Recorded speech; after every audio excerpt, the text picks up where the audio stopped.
Sapa Management for conducting such training programs, which is very informative for many people, like new learners, beginning learners, or else experienced also. We have learned lot of many things today. And coming to the major key points, the first one is we have started like your introduction and your technical skills. Then done. Like everybody is having an idea like what people are doing and what skill they are. They are also having an idea about us.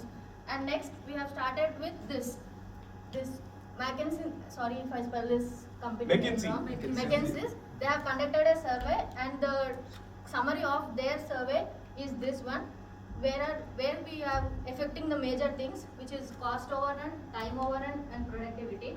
And also there is one more key point, which is scope creep. We have learned about that also.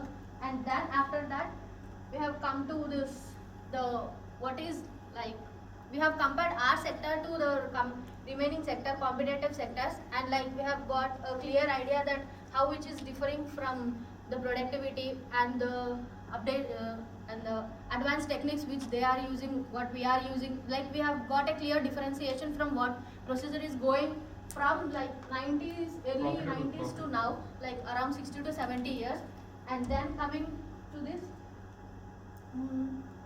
and this is our profit margin from 4% to 7%, and our ultimate goal is to increase that 7% to at least 8, 9, 10%, because majorly everybody works for money.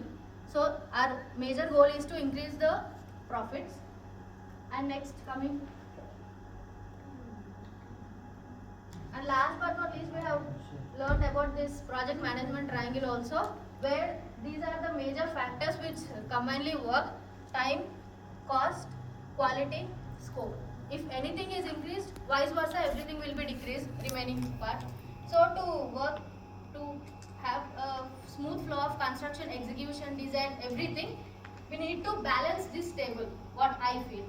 And like this session was really informative. It gave me so much knowledge. Like I have learned so many things by this session, and I hope everybody also had little bit information from this. And I thank everybody for making this. And